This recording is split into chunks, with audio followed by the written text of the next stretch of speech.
Joe Bunting. So what is your core message? What is your core message? What is this story that if you look back at your life, you've been telling since you were a kid? For me, my core message is awe. It's always been awe. Since I was 14, I've been chasing awe. And what is awe? Awe is a word we kind of throw around sometimes, an awesome word, you might say. But what is it really? When I think about awe, I think about this page in a book by Cormac McCarthy called Meridian. You don't have to read all of that. That really long paragraph at the beginning is a single sentence, a really amazing, beautiful sentence, and it happens when this band of Comanches is bearing down on a group of army irregulars. And the irregulars are outnumbered. They're about to be slaughtered. And this sergeant, he looks up at this, and he says this, "Oh my God, that is awe." Awe is this sense of dread mixed with the beauty of the writing. Awe, the way I define awe, if you look up awe, it's synonymous both with wonder and dread. The way I define it is that it's this emotional and spiritual realization that life is both full of wonder and full of dread, and somehow good. I remember this one day when I was traveling in Arizona with my family, and I had kind of been having a bad day, which was really a bad year. And I was driving alone in the car, and I put on this one song. And I rolled the window down, and the song was just right. And the way that the light looked on the hills as I was driving past them was just right. And the way that the wind felt on my arm was just right. And all of the bad things that had happened to me, they were finally okay because they had led me to that perfect moment. That's all. What is your core message? What is your core message? I became a writer so that I could experience this thing called awe. I didn't start out writing books. I actually started out writing songs. And I was 20 years old, I wrote my first song, and I started performing them. And I really loved writing songs, but I really hated performing. It was terrible for me. I would go to these open mics, and there would be like 4 people there, and I would be so nervous, I would like want to throw up in my mouth, and I would get up on stage, and I would play my songs, and no one would care. I mean, there were only 4 people anyway, not a lot of people to care. And then I would go down, and I would just think about all the things that I had done wrong. Have you ever done that before? And I would just go over it again, all the mistakes I had made, again and again, until like I was on the floor dying. It was terrible. But there was this one night that it worked. I was playing a show, and I felt it. It was like this presence that had come into the room, this awe. And I started crying. It's really hard to sing when you're like sobbing into the microphone. And I looked up, and I wasn't the only one crying. Other people were crying too. Some people were weeping. I saw grown men with tears running down their faces, and I'm like, this is it. This is it. This is something I could give my life to. This. What is your core message? Maybe you've experienced something like this, where you've had something touch you in a way that just struck you to your core. Maybe it's an idea, or a feeling, or a message. For me, it was awe. And I decided to become a writer so that I could share this feeling with others. I didn't really know what it meant to be a writer, but I started learning my craft. For Meridian Richmond, her core message is connection. She's a friend, she's a children's book author. Her core message is connection, and she had really horrible seizures when she was growing up. And it made her feel really disconnected from everyone, from her family, from her friends. She used to live in terror that her secret would be found out. But when she was finally vulnerable and open about what she was going through, she found that people didn't reject her, they actually celebrated her, they accepted her, and it changed her life. She finally felt connected for the first time. Her first book, a children's book, came out of that experience. Since then, she sold over 6 million copies of her book, all from that core message of connection. This is my friend Terrence Lester. Some of you have probably seen him at this event already. It's amazing. And his core message is empathy. And he has this amazing ability to treat everyone he meets with dignity. And he invites us into that experience so that we can see them like that too. All from that core message of empathy. And it's incredibly effective, right? He's helped over 300 people get off the streets from that core message. Your core message doesn't have to be touchy-feely. I had the opportunity to interview Admiral Bill McRaven earlier this year. Bill was a SEAL, then an admiral. Eventually became one of the top commanders in the military. But when he gave a commencement address about good order and discipline, about making your bed, it went viral. It reached 9 million people. And he told me that the work he's doing now, sharing this message, inspiring people around good order and discipline, is the most fulfilling work that he's ever done. What is your core message? For me, it was awe. Like I said, I didn't really know what it meant to be a writer. And so I devoted myself to the craft. And that was a really smart thing, because knowing what your core message is isn't enough. You also have to know how to share that message effectively. And so I learned the craft. What is the craft? The craft is every skill you need to be successful at your calling. For me, it was learning how to write, of course, but also how to do copywriting and sales and IT and web design, all of the skills, right? And I use them every day as I make a living as a writer. Craft is hard. It's not sexy, certainly not awe-inspiring, but it's essential, right? So how do you learn the craft? There's 3 ways to learn the craft. You can take classes. Classes are the most popular and the least effective way to learn the craft. And you should absolutely take classes. You should take classes in writing and marketing and sales. You should take classes.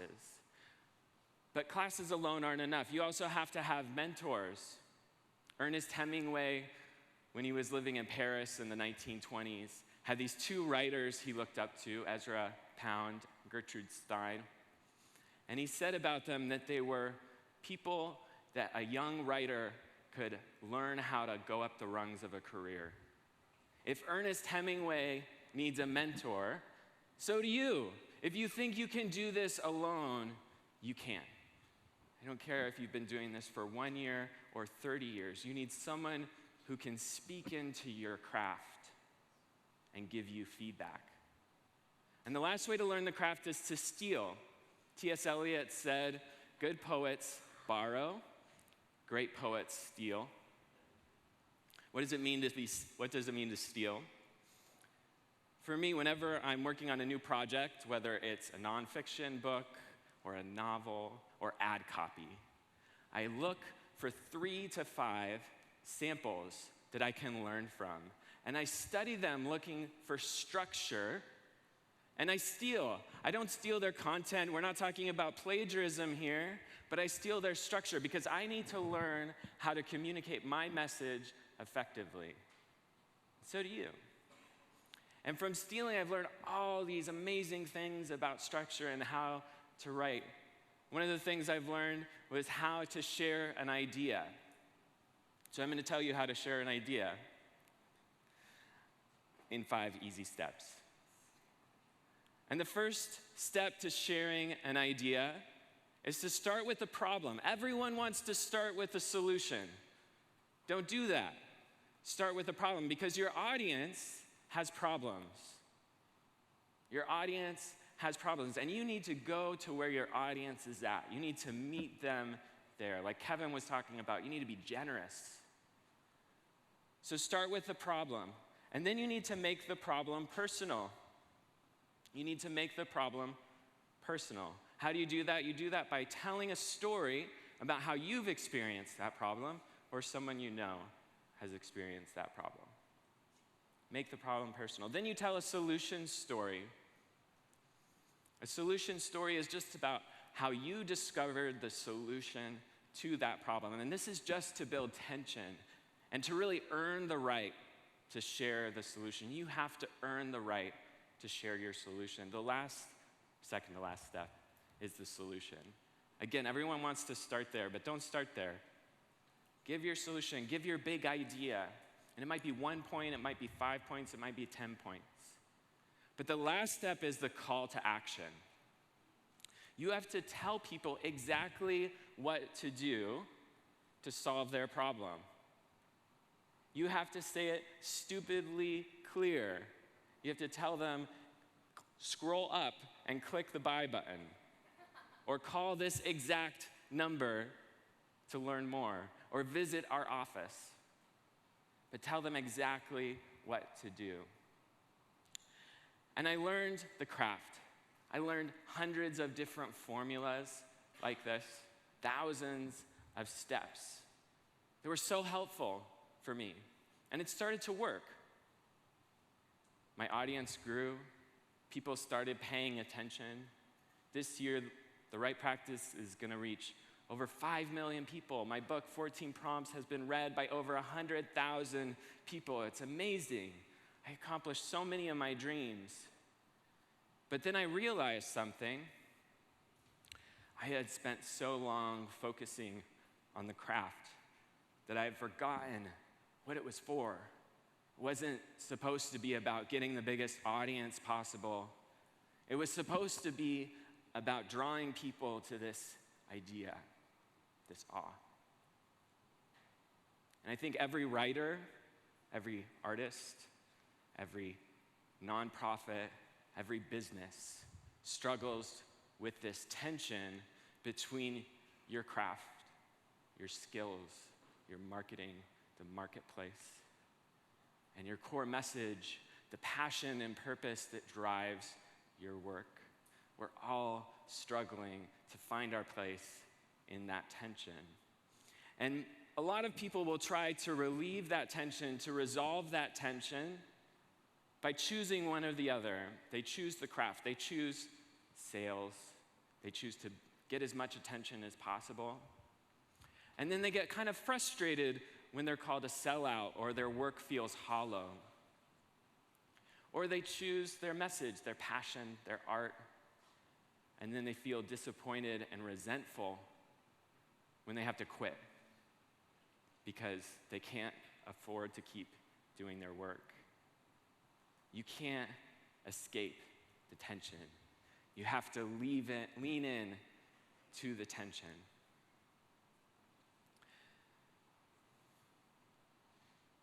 And it's not easy, right? It's risky. It's risky to tie your craft to the tension. And I realized that for me, I had spent so much time trying to impress people, trying to make people think I was a good writer, that I had forgotten to focus on what it was for. Forgotten to focus on the awe, and that awe was feeling more and more distant from me. I was in Portland not long ago at a conference in a room not very different from this one. And there was a speaker on the stage, and he was sharing his core message. And I had never seen anyone connect their craft to their core message so perfectly. It was indistinguishable. And it was like this presence was in the room, and I started crying, and so many people in the room started crying because he had brought them together so perfectly. And I got swept up into it, and it unlocked something in me that had been kind of locked for a long time. So many of us in that room felt the same way. And that's what you have the ability to do. To find your core message, the thing that gives you energy and purpose and meaning, and tie it to your craft, to find your place in that tension. And then share it and help people get unlocked, free people up, make the world a better, more connected place. And will you do it? It's not easy, right? This is hard, and it might fail. Will you do it? So I'm starting a new journey where I'm no longer allowing my craft to dictate to my core message, where I'm trying to find my place in that tension. And it's not easy, it might fail, but I think it's important too. Later this year, I'm gonna be publishing some of my writing that I've kind of kept hidden away for a really long time because I've been afraid it's not good enough. I also started a podcast called Character Tests, where I explore the intersection between our character and the characters in the books we read and films we watch. I'd love to just invite you to follow along as I try to find my place in this tension. Thank you so much. It's really an honor to be on this stage and really to be part of this community. I'm so grateful. So I'd love to just end with something of a creative blessing. May you find your core message. May you find your place in the tension between your craft and your message. And most of all, may you experience awe today.